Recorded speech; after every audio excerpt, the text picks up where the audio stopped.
اللہ رب العالمین نے قرآن مجید میں ارشاد فرمایا کہ یا ایھا الذین آمنوا اذکروا اللہ ذکرا کثیرا، کہ اے لوگوں جو ایمان لائے ہو، اللہ رب العالمین کو کثرت سے یاد کرو۔ ایک دوسرے مقام پر اللہ رب العالمین نے ارشاد فرمایا کہ وَلَذِكْرُ اللَّهِ اکبر، کہ اللہ رب العالمین کا ذکر یہ بہت بڑی چیز ہے۔ اسی طریقے سے نبی کریم صلی اللہ علیہ وسلم نے ایک مرتبہ ایک صحابی کو نصیحت کرتے ہوئے ارشاد فرمایا کہ لا یزال لسانک رطبا من ذکر اللہ، کہ تمہاری زبان ہمیشہ اللہ رب العالمین کے ذکر سے اور اللہ رب العالمین کی یاد سے تر رہنی چاہیے۔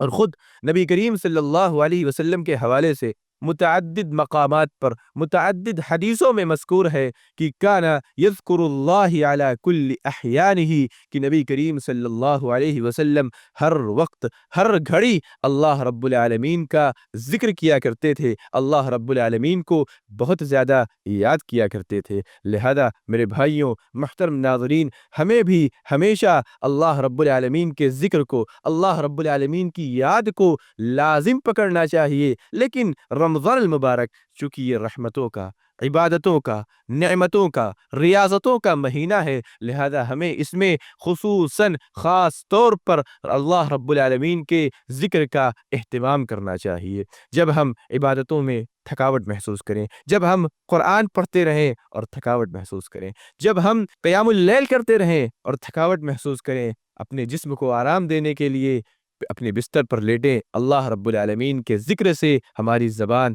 تر ہو جانی چاہیے۔ جیسا کہ امام احمد بن حنبل رحمہ اللہ، جو کہ ایک بہت بڑے فقیہ، مفتی، عالم، محدث گزرے ہیں، ان کے متعلق بیان کیا جاتا ہے کہ جب رمضان المبارک کا مہینہ آتا تو وہ فتویٰ دینا بند کر دیا کرتے تھے اور کثرت سے زیادہ قرآن مجید کی تلاوت کیا کرتے تھے، اور جب قرآن مجید کی تلاوت سے فارغ ہوتے تو اللہ رب العالمین کا ذکر کیا کرتے تھے، اللہ رب العالمین کو یاد کیا کرتے تھے۔ ذکر کرنے کے بہت سے متعدد صیغے ہیں۔ امام احمد بن حنبل رحمہ اللہ کے متعلق آتا ہے کہ وہ کثرت سے لا الہ الا اللہ، اللہ اکبر کہا کرتے تھے۔ اسی طریقے سے متعدد صیغے ہیں جن کے ذریعے سے اللہ رب العالمین کو یاد کیا جاتا ہے۔ لہٰذا آپ لوگوں کو بھی چاہیے کہ اللہ رب العالمین کو کثرت سے یاد کریں، کثرت سے اللہ رب العالمین کا ذکر کریں، اللہ رب العالمین کے ذکر کو لازم پکڑیں۔